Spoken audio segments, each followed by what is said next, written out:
Helo, fe nhw I yw Mr Euryn Madoc-Jones. Dwi nawr yn dysgu I e-ysgol troseddeg ers rhai blynyddoedd. Dwi'n dysgu ar-lein fel mae'n digwydd ers 2015 mewn rhyw fodd neu gilydd. Yn gyntaf yn ysgol Bro Myrddin, a o'n i'n ffrydio I ysgol Maes y Gwendraeth pryd hynny o 2015 hyd nes 2021 mewn prosiect dysgu cyfunol, blended learning. O 2022, 2023, ges I gyfle I weithio gyda ysgol yn dysgu'n fyw ac ar-lein wrth gwrs I ysgol Bro Myrddin, ysgol Bro Teifi, trio cofio nhw'n I gyd, ysgol Penweddig, ysgol Aberteifi, a wedyn ers 2023 ni wedi ychwanegu ysgol Aberaeron i'r rhestr hynny ac mi fyddai'n dechrau hefyd gyda ysgol y Strade o 2024. So yn y bôn, dwi wedi bod yn dysgu blwyddyn 12 a'r 13. Nawr, mae pawb wedi cael rhyw fath o brofiad o dysgu ar-lein oherwydd yn ystod y cyfnod pandemig, wrth gwrs. Mi fydden ni'n gwneud cryn dipyn o waith ar-lein, nid jyst efo blwyddyn 12 a'r 13, sef y blynyddoedd dwi'n dysgu ar hyn o bryd, ond gyda blynyddoedd eraill hefyd. Nawr, pwrpas cyflwyniad heddiw ydy fel chi'n gweld ar y sgrin, cyflwyno fy hun, a dwi wedi gwneud hynny, ond I ryw fath o perspektif I chi o fy mhrofiad I o beth sy'n gweithio a beth sydd falle ddim yn gweithio, beth sydd yn gweddu ar gyfer dysgu ar-lein ym mhrofiad I a beth sydd ddim. Mae hwn yn rhywbeth eitha subjectif, wrth gwrs, cos profiad fi yn unig dwi'n gallu sôn amdano, wrth gwrs. Nawr, y peth gyntaf dwi'n tynnu sylw at ydy offer. Nawr, mae pethau wedi symud ymlaen cryn dipyn, wrth gwrs, ers cyfnod y pandemig. Pan o'n i'n neud dysgu cyfunol nôl adeg hynny, wel y profiadau rhan fwyaf o'n I yn ystod y cyfnod hynny ac yn wir yn ystod y cyfnod pandemig, oedd rhywbeth fel hyn, wrth gwrs, sef un gliniadur wedi wefru i'r we, o bosib y cysylltiadau hefyd, trwy'n bach yn anodd i'w cadw, plant gyda meicrofonau I ffwrdd, plant gyda camerâu I ffwrdd. Ond yn sicr, ers y cyfnod hynny, wrth gwrs, mae pethau wedi symud ymlaen. Nawr, beth gyda fi yn fy swyddfa I erbyn hyn, a mae hyn yn ddiolch I e-ysgol, wrth gwrs, ydy llwyth o adnoddau dwi'n gallu defnyddio mwyn hyrwyddo dysgu mewn ffordd positif a phosibl, wrth gwrs, pan mae'n dod at dysgu ar-lein. Nawr, nôl bryd hynny, wrth gwrs, doedd yr offer ddim digon da, ond fel chi'n gallu gweld fan hyn, mae pethau wedi symud ymlaen eitha dipyn. Dyma'r math o set-up sydd fi yn fy nghartref lle dwi'n dysgu, ac hefyd dwi'n dysgu o ysgol Bro Myrddin ar y degau hefyd. So mae'n dda I gael mwy nag un sgrin I weithio gyda, wrth gwrs, fel bod fi'n gallu neidio o un sgrin i'r llall yn gwbl ddiffwdan. Mae'r disgyblion ar un sgrin, a falle pwynt pŵer ar y sgrin arall, clip ffilm o bosib, I gyd yn barod I fynd ar gyfer y cyflwyniad. Nawr, dim byd gwaith sy'n chwalu ar hediad unrhyw ers, wrth gwrs, a bod chi'n chwilio am rhywbeth. Wedyn byddwch chi ar-lein, byddwch chi'n ffidlo ac yn chwilio am rhywbeth yn dweud disgyblion o dangwch mlaen yn funud tra bod fi'n gwneud hyn. Felly, fel pob gwerth, mae'n bwysig iawn wrth gwrs cael offer I gyd ar agor, ar adnoddau I gyd yn barod ac yn barod I fynd. A fel fyddwch chi'n gwneud wrth gwrs gyda unrhyw werth, dwi'n gadw cryf yn y ffaith bod rhaid I baratoi ar gyfer dysgu ar-lein a ddim mynd I chwilio am stwff.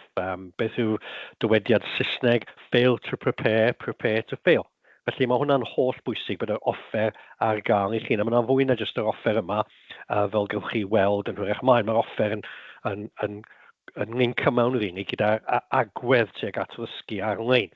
Bod ni ddim yn meddwl amdano fo mewn ffordd fel dysgu ar-lein, bod ni'n meddwl amdano fo fel dysgu. Mae'n jyst yn ffordd arall gwahanol o ddysgu. So mae'r agwedd hynny I fod yn bwysig. Dwi'n gwybod mewn ffordd bod fi'n gallu dysgu adref, ond mae'n bwysig cofio beth byddai gyda chi bod angen proffesiynoldeb trwy'r adeg.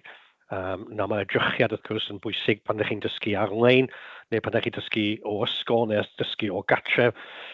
Felly mae hwnna'n bwysig iawn eich chi'n gweld fi'n gwisgo crys a tei, dwi wastad yn gwisgo crys a tei pan dwi'n dysgu ar-lein, oherwydd dwi eisiau ail creu y profiad na a fod y dosbarth. A mae athrawon pan maen nhw'n dysgu yn gwisgo fel arfer crysau tei, a dwi eisiau hwnna barhau. Dwi eisiau profiad o ddysgu ar-lein fod mor agos i profiad o ddysgu'n byw ag sydd yn bosibl.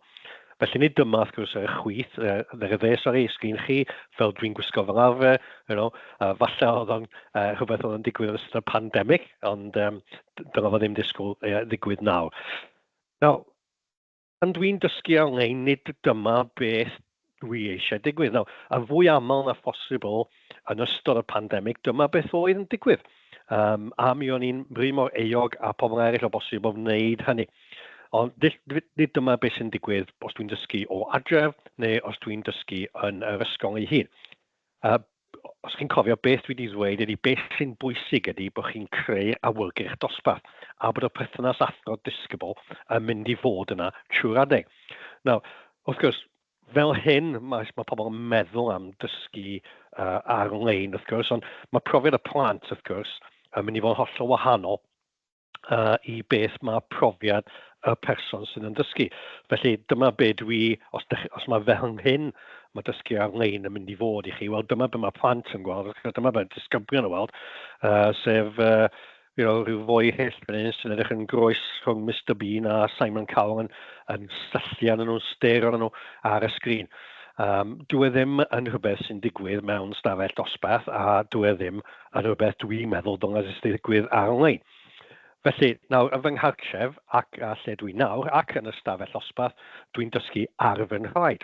Okay? A mae'r rhan fwyaf athrawon pan maen nhw'n dysgu yn dysgu ar eu traed. Byddwch chi ddim yn meiddio mewn arolwg eistedd tu ôl eich desg yn gwyneb reit yng ngwyneb disgyblion ac yn dysgu fel yna. Dwi wedi bod efestyn ys 6-7 mlynedd yn arolygu a wangys i erioed un athro yn eistedd tu ôl eich ddesg tra bod fi'n arsylwi gwers fel estyn fel aelod uwch tîm yn ysgol Bro Myrddin. Felly, nid dyna'r profiad da ni moyn o gael. Am dwi'n dysgu ar fy nhraed, wel dwi'n mwy athro. Dwi'n fwy bywiog, dwi'n mwy fel athro. Mae'r profiad dysgu'r disgyblion hefyd lot gwell na hwnna. Okay? Sef, a dyna hynny ddim fod yn rhywbeth dyna unrhyw fod yn dioddau cael fi'n edrych yn nhw fel yna. So fel athro, dwi'n mwy bywiog, mae'r wers yn fwy rhyngweithiol, dwi'n well yn amlwg, okay? Chos dwi fel athro, dwi ar fy nhraed, dwi'n defnyddio fy nwylo, dwi'n symud o gwmpas, dwi'n rhyngweithio gyda disgyblion, os dwi eisiau stopio, dwi'n gallu gofyn cwestiwn i bobl, dwi'n gallu cael chat bach, mae hwnna'n rhan o ddysgu blwyddyn 12-13 hefyd, ond dwi'n neud o ar fy nhraed. Okay? Nawr fel chi'n gallu gweld o'r clip yma, dwi'n gallu dangos PowerPoint fan hyn, dwi'n symud o gwmpas, dyw clip ddim yr un gorau i ddangos, mae'n edrych bach yn blurry fan'na, ond lle ddech chi bod y llun go iawn yn arbennig o dda. Okay? So, mae'r holl beth i trio gwneud sefyllfa mor mel dosbarth, dysgu mewn dosbarth a mae'n gallu bod.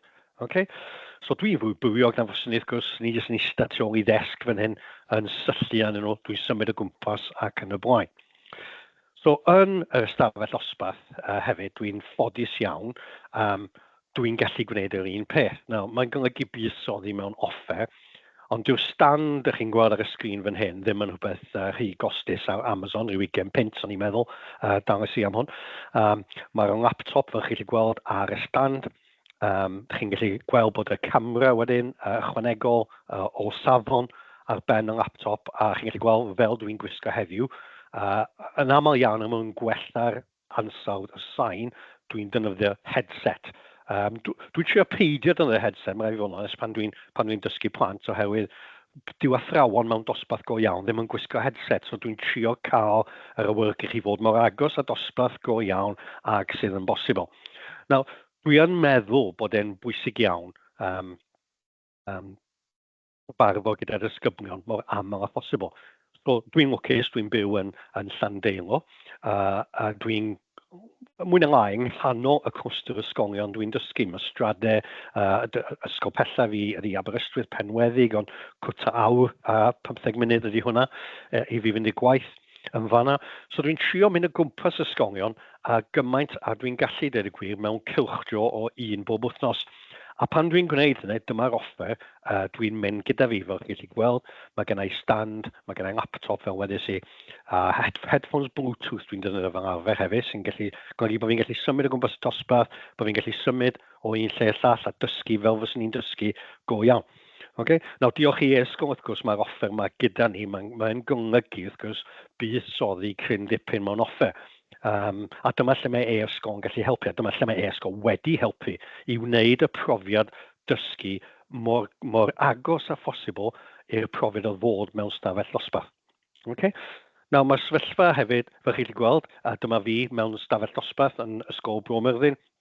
Ond dwi'n dysgu fan hyn disgyblion Bro Myrddin, ond chi'n gweld y set-ups gyda fi yn barod i fynd. Dwi'n gallu symud o gwmpas, dwi'n gallu dysgu fel arfer. Chi yn gallu cael camerâu hefyd sy'n dilyn chi o gwmpas sydd yn fuddsoddiad dwi'n bwriadu i wneud yn y dyfodol.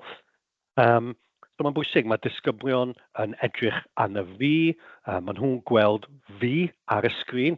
Dyn nhw ddim yn gweld y disgyblion o ysgolion eraill, wrth gwrs, sydd yn bwydo mewn. Mae hwnna'n rhywbeth da, dwi'n meddwl, mae plant yn gallu bod yn eitha hunan ymwybodol, dyn nhw ddim eisiau bod ar sgrin. Okay? So mae hwnna'n bwysig bod y set-up pan dwi'n mynd o gwmpas y ysgolion yma, bod fi'n gallu ffrydio'n fyw a bod ar fy nhraed hefyd. Okay?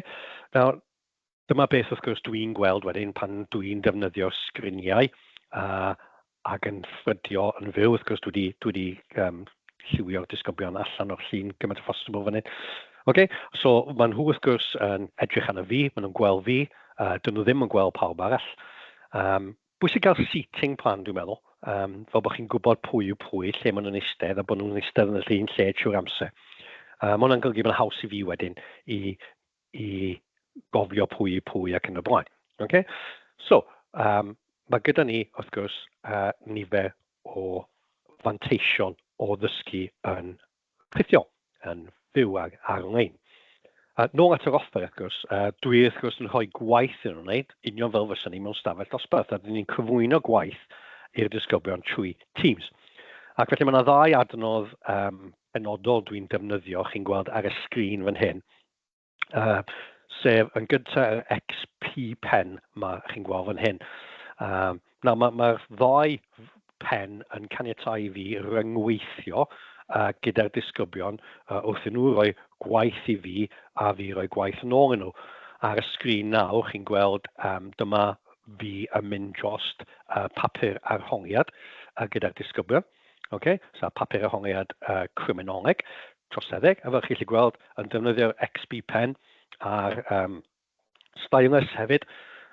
Dwi'n defnyddio'r XP pen i uwchleo a rhannau o'r gwaith dwi'n meddwl sydd yn bwysig tynnu sylw ato fo wrth baratoi nhw ar gyfer yr hongiad. Okay? A mae'r stylus pen mae'n caniatáu fi i wneud hynny yn drwyadl, a dweud y gwir, ar y gwaith. Dwi'n gallu tynnu sylw at cwestiynau penodol, a wedyn dwi'n gallu anodi. Nawr dyma gwaith mae rhyw ddisgybl wedi danfon i fi trwy Teams, a fel chi'n gweld ar y sgrin, dwi'n nawr yn marcio'r gwaith na. Okay? A'n amlwg dwi ddim yn rhy hapus gyda beth dwi wedi ddarllen. A felly chi'n gallu anodi'r gwaith ar y sgrin yn defnyddio'r pen. Okay? A fel hyn dwi'n marcio gwaith cwrs y disgyblion hefyd ac traethodau nhw. Mae nhw'n danfon nhw mewn i fi ar Teams a dwi wedyn yn anodi yn defnyddio'r pen a wedyn yn hela fo'n ôl iddyn nhw. Okay, nawr, mae siŵr na hwn yw'r sleid pwysicaf ohonyn nhw gyd i ddweud y gwir, sef be dwi'n meddwl sydd yn gwneud dysgu ar-lein llwyddiannus. Nawr, pan ni jyst yn wyneb ar sgrin, mae'n mynd fo'n anodd. Dyw plant, disgyblion ddim yn nabod fi, dwi'n yn nabod nhw. Mae'r cysylltiad personol yna'n holl bwysig. Dyna pam dwi'n trio gymaint o phosibl i fynd o gwmpas ysgolion yma. Nid yn unig i gael y profiad byw o cael athro byw, ond hefyd wrth gwrs i adeiladu'r bond yna sy'n bwysig iawn i bob athro sy'n dysgu blwyddyn 12 neu 13. Right? Nawr, dwi'n eisiau bod yn just yn wyneb ar y sgrin, rhyw fath o vox box presentation sy'n just yn ymddangos ar y sgrin ac yn ddiflau. Dwi eisiau bod yn Mr Madoc-Jones. Yr athro maen nhw'n nabod, yr athro sy'n rhyngweithio fy nhw, yr athro sy'n rhannu joker, sy'n nabod nhw, sy'n nabod eu amgylchiadau nhw. Okay? Mae yna nifer o amgylchiadau lle sy'n neud yn hynny hefyd. Mae'n bwysig pan ni'n dysgu bod ni'n nabod yn plant oherwydd materion lles.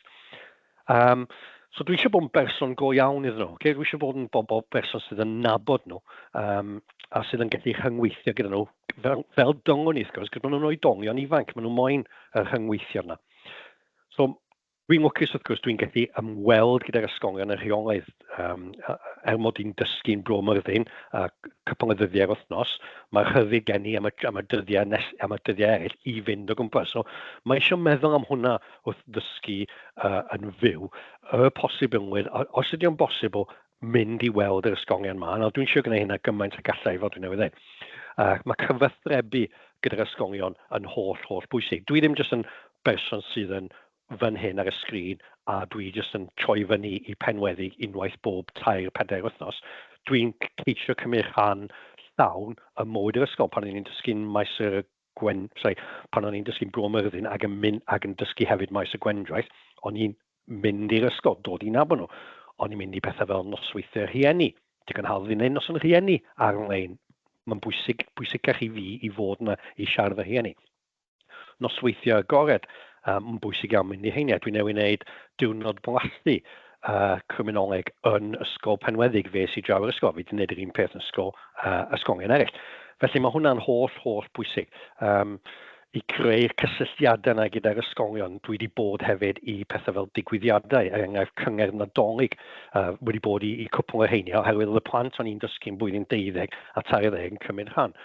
So mae'n bwysig bod chi ddim jyst yn troi fyny am awr neu 2 awr unwaith yr wythnos, y boen ar y sgrin, ond bod chi'n actually taflu chi'n mewn i'r rôl fel athro llawn yn yr ysgolion hynny. Nawr, o ran gweinyddol wrth gwrs, mae hefyd yn bwysig creu cysylltiadau gyda rhanddeiliaid allweddol pobl fel pobl sy'n gyfrifo am technoleg gwybodaeth yn yr ysgol. Maen nhw'n allweddol i helpu'r disgyblion pan dwi ddim yn gallu bod yna. Y swyddog arholiadau hefyd yn holl bwysig, fel bod chi'n gwneud y gwaith gweinyddol yn iawn. Pwy bynnag sydd yn gyfrifo am monitro thracio yn yr ysgol, fel arfer aelod o'r uwch-dîm. Mae'r perthynas gyda nhw yn bwysig iawn hefyd, oherwydd mae eisiau pethau fel rhoi adroddiadau mewn ar amser, neu siŵr bod ni'n cymryd rhan llawn a pwrpasol yn y broses o tracio a monitro cynnydd, a ddim jyst cynnydd academaidd, cynnydd lles hefyd. Okay? So hwnna'n hollol bwysig. Felly, fel y gwelwch chi, mae yna nifer o ffyrdd lle chi'n gallu gwneud y dysgu ar-lein yma yn brofiad byw, yn brofiad gwerth chweil i ddisgyblion. A dyw'r disgyblion ddim yn ddisgyblion i fi mewn unrhyw fodd gwahanol i disgyblion dwi'n dysgu'n fyw. Maen nhw'n cael canlyniadau haf yma fel la, dwi'n mynd i fod yn yr ysgolion ar ddiwrnod y canlyniadau gobeithio yn rhannu llwyddiant gyda nhw. Dyn nhw'n jyst yn ddisgyblion, yn bobl dwi'n poeni amdano, fi'n moyn nhw'n neud yn dda. Right? So mae hwnna'n bwysig iawn. Wel, dyna'r cyflwyniad sydd gyda fi. Diolch yn fawr i chi am wrando, crynodeb byr i chi ar y sleid diwetha yma o pethau dwi wedi sôn am, fydd yn bwysig. A dwi'n meddwl na i orffen trwy ddweud, dysgu ar-lein. Mae yn dysgu o bell, yn gallu bod yn dysgu o bell, ond peidiwch a bod yn bell. Mae'n distant learning, but don't be distant. Mae hwnna'n bwysig iawn, dwi'n meddwl, i gofio. Dyw dysgu ar-lein, dylai fod yn brofiad stafell dosbarth gymaint a phosibl yn brofiad stafell dosbarth sy'n debys gyda fi. Okay? Diolch yn fawr iawn i chi am wrando ar y cyflwyniad yma. Dwi'n edrych ymlaen i weld pobl yn y Cynhadledd yn y Gerddi Fotaneg. Diolch yn fawr iawn.